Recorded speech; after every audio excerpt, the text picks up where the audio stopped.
ಎಲ್ರಿಗೂ ಕಡಲ ತರಂಗ ಚಾನಲ್ಗೆ ಆತ್ಮೀಯವಾದ ಸ್ವಾಗತ. ಹಾಗೆ ಸಿದ್ಧಿ ಬುದ್ಧಿಗಳ ಒಡೆಯ ಗಣೇಶನ ಚತುರ್ಥಿಯ ಹಾರ್ದಿಕ ಶುಭಾಶಯಗಳು. ಗಣೇಶ ಚತುರ್ಥಿಯು ಫಸ್ಟ್ ಮಹಾರಾಷ್ಟ್ರದಲ್ಲಿ 12ನೇ ಶತಮಾನದಲ್ಲಿ ಫಸ್ಟ್ ಆರಂಭಿಸಿದ್ದು ಮರಾಠ ರಾಜ ಶಿವಾಜಿ ಅಂತ ಹೇಳಲಾಗುತ್ತೆ. ಅದಾದ ನಂತರ ಭಾರತದ ಹಲವು ಭಾಗಗಳಲ್ಲಿ ಹಾಗೆ ಎಲ್ಲ ಕಡೆ ಬೇರೆ ಬೇರೆ ದೇಶಗಳಲ್ಲಿ ಉತ್ಸಾಹದಿಂದ ಆಚರಿಸುತ್ತಾರೆ.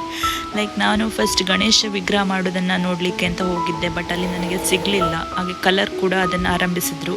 ಶತಮಾನದ ಹಿಂದಿನಿಂದಲೂ ಪರಿಸರಕ್ಕೆ ಯಾವುದೇ ಧಕ್ಕೆ ಆಗದಂತೆ ಮಣ್ಣಿನ ಮೂರ್ತಿಯನ್ನು ತಯಾರಿಸ್ತಾ ಬಂದಿರುತ್ತಾರೆ. ನಾನು ನಮ್ಮೂರಿನ ಮಂಜಣ್ಣನ ಮನೆ ಹತ್ರ ಹೋಗಿದ್ದೆ, ಹಾಗೆ ಸ್ವಲ್ಪ ಇನ್ಫಾರ್ಮೇಶನ್ ಕೂಡ ತಿಳ್ಕೊಂಡು ಬಂದೆ. ಅಲ್ಲಿಗೆ ಹೋಗ್ಬಿಟ್ಟು ವಿಡಿಯೋಗೆ ಆ್ಯಡ್ ಮಾಡೋಣ ಅಂತ ಅಂದ್ಕೊಂಡು.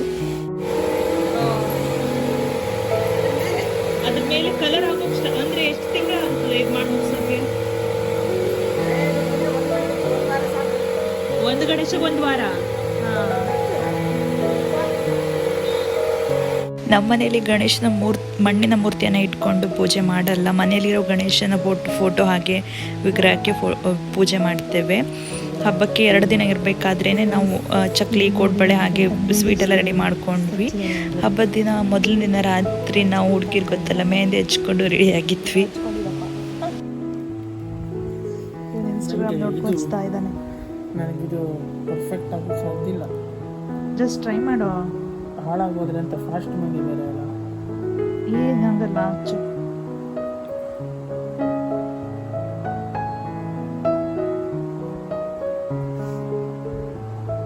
ನೆನ್ನೆ ಶನಿವಾರ ಆಗಿರೋದ್ರಿಂದ ಹಬ್ಬಕ್ಕೆ ಬೇಕಾಗಿರುವಂತಹ ಹಣ್ಣು, ಕಾಯಿ ಹಾಗೆಯೇ ತರಕಾರಿ ಎಲ್ಲವನ್ನು ನಾವು ಸಂತೆಗೆ ಹೋಗ್ಬಿಟ್ಟು ನಾನು ಆಮೇಲೆ ತೊಗೊಂಡು ಬಂದ್ವಿ. ಹಣ್ಣು, ಹೂವಿನ ರೇಟ್ ಎಲ್ಲ ಗಗನಕ್ಕೇರಿತ್ತು ಗಣೇಶನ ಹಬ್ಬ ಅಂತ ಅಂದ್ಕೊಂಡು. ಮನೆ ಪಕ್ಕದ ಮನೆಯಲ್ಲಿ ಗಣೇಶನ ಮಣ್ಣಿನ ಮೂರ್ತಿಯನ್ನು ಇಟ್ಟು ಪೂಜೆ ಮಾಡ್ತಾರೆ.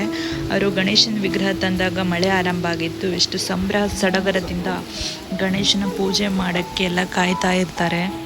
ಗಜಾನನ ಅದೃಷ್ಟದ ದೇವರು. ಅವರು ನಮ್ಮ ಜೀವನದ ಅಡೆತಡೆಗಳನ್ನು ದೂರ ಮಾಡಿ ಸಂತೋಷದ ಜೀವನ ನೀಡುತ್ತಾರೆ ಎಂಬುದು ಒಂದು ಭಕ್ತರ ನಂಬಿಕೆ. ಗಣೇಶನ ಹಬ್ಬವನ್ನು ಎಲ್ಲ ಹಬ್ಬಕ್ಕಿಂತ ತುಂಬ ಗ್ರ್ಯಾಂಡಾಗಿ ಹುಡುಗರು ಸೆಲೆಬ್ರೇಟ್ ಮಾಡ್ತಾರೆ. ಹಾಗೆ ನಾನು ಫಸ್ಟ್ ಟೈಮ್ ಗಣೇಶನನ್ನು ಹೇಗೆ ವೆಲ್ಕಮ್ ಮಾಡ್ತಾರೆ ಅಂತ ಹೇಳಿ ನೋಡಿದ್ದು.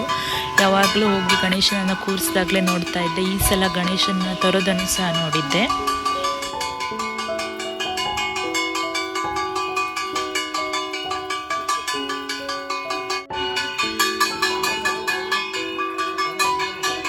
ಅವ್ರ ಮನೆಯಲ್ಲಿ ವೆಲ್ಕಮ್ ಮಾಡೋದನ್ನು ನೋಡಿಬಿಟ್ಟು ನಮ್ಮನೆ ಹತ್ರ ಬಂದು ನಮ್ಮನೆ ಹಬ್ಬಕ್ಕೆ ರೆಡಿ ಮಾಡ್ಕೊಂಡ್ವಿ. ಡೆಕೋರೇಷನ್ ಹಾಗೆ ಅಡುಗೆ ಎಲ್ಲ ಪೂಜೆ ಆರಂಭ ಆಗೋ ಮೊದಲೇ ಕಂಪ್ಲೀಟ್ ಮಾಡ್ಕೊಂಡ್ವಿ. ಇವತ್ತು ಬೆಳಗ್ಗೆ ಮಾರ್ಕೆಟ್ಗೆ ಹೋಗಿದ್ವಿ. ಅದು 7 o'clock ಆಗಿತ್ತು. ಆಗ ಫುಲ್ ಸಂತೆ ಎಲ್ಲ ರಶ್ ಇತ್ತು ಇವತ್ತು. ಅದಾದಮೇಲೆ ಹಣ್ಣು, ತರಕಾರಿ ಕಾಸ್ಟ್ಲಿ ಆಗಿತ್ತು ಹಬ್ಬ ಅಂದ್ಕೊಂಡು ನಾವು 700 rupees ಹೂ ತೊಗೊಂಡ್ವಿ. ನಮ್ಮ ಹತ್ರ 600 rupees ಅಷ್ಟೇ ಚೇಂಜ್ ಉಳಿದ್ಬಿಟ್ಟಿತ್ತು. ಅದಾದಮೇಲೆ ಎಳ್ನೀರು ಅಂಕಲ್ ಹತ್ರ ಫೋನ್ಪೇ ಮಾಡಿಬಿಟ್ಟು ಅವ್ರ ಹತ್ರ ದುಡ್ಡು ಇಸ್ಕೊಂಡು ಬಂದು ಇವ್ರಿಗೆ ಕೊಟ್ಟಾಯಿತು. ನೋಡಿ, ಹಬ್ಬ ಅಂದಮೇಲೆ ಹಣ್ಣು, ಹೂ ಎಷ್ಟೇ ಕಾಸ್ಟ್ಲಿ ಇದ್ದರೂ ಒಂದು ಸ್ವಲ್ಪ ಮನಸ್ಸು ಕಾಂಪ್ರಮೈಸ್ ಆಗೋದೇ ಇಲ್ಲ. ಏನು ಬೇಕು ಅಂದ್ಕೊಂಡು ಹೋಗಿರ್ತೀವಿ, ಅದನ್ನು ತೊಗೊಂಡು ಬಂದೇ ಬರ್ತೀವಿ.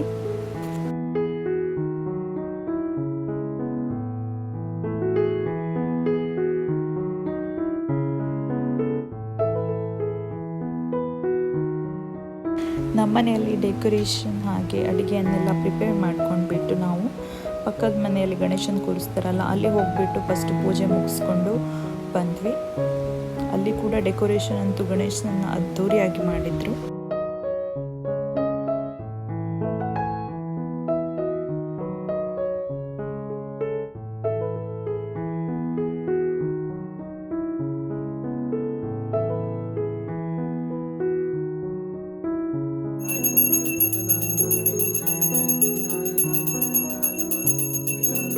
ನಮ್ಮನೆಯಲ್ಲಿ ಪೂಜೆ ಮುಗಿಸಿ ಹಬ್ಬದ ಊಟನೂ ತಿಂದ್ಬಿಟ್ಟು ನಾವು ಮಧ್ಯಾಹ್ನ ನಮ್ಮ ಅಕ್ಕನ ಮನೆಗೆ ಹೋಗಾಯಿತು. ಅಲ್ಲಿ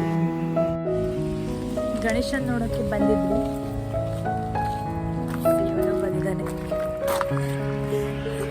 ಅಕ್ಕನ ಮನೆಯ ಪಕ್ಕದಲ್ಲೇ ಒಂದು ಸಾರ್ವಜನಿಕ ಗಣೇಶನನ್ನು ಕೂರಿಸಿದ್ರು. ಅಲಂಕಾರವನ್ನು ಅದ್ದೂರಿಯಾಗಿ ಮಾಡಿದ್ರು. ಅಲ್ಲಿ ಸಹ ಹುಡುಗರು ಅವ್ರ ಮನೆ ಕೆಲಸವನ್ನು ಇಷ್ಟು ಶ್ರದ್ಧೆಯಿಂದ ಮಾಡಲ್ಲ ಅನಿಸುತ್ತೆ, ಅಷ್ಟು ಚೆನ್ನಾಗಿ ಇಲ್ಲಿಗೆ ಡೆಕೋರೇಟ್ ಮಾಡಿದ್ರು.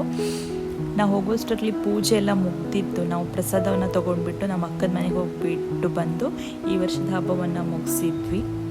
ಗಣಪತಿಯು ನಿಮಗೆ ಆರೋಗ್ಯ, ಸಂಪತ್ತು, ಸಂತೋಷದ ನಿಧಿಯನ್ನು ದಯಪಾಲಿಸಲಿ ಎಂದು ಪ್ರಾರ್ಥಿಸುತ್ತಾ ಇವತ್ತಿನ ಲಾಗ್ನ ಮುಗಿಸ್ತಾ ಇದ್ದೇನೆ. ವಿಡಿಯೋ ಇಷ್ಟ ಆದರೆ ಲೈಕ್ ಮಾಡಿ, ಹಾಗೆ ನನ್ನ ಚಾನಲ್ನ ಸಬ್ಸ್ಕ್ರೈಬ್ ಮಾಡಿ. ಈಗ ಏನಷ್ಟು ಒಳ್ಳೆ ವೀಡಿಯೋಸ್ಗಳೊಂದಿಗೆ ಬರ್ತಾ ಇರ್ತೇನೆ. ಅಲ್ಲಿವರೆಗೂ ಬಾಯ್ ಬಾಯ್, ಟೇಕ್ ಕೇರ್.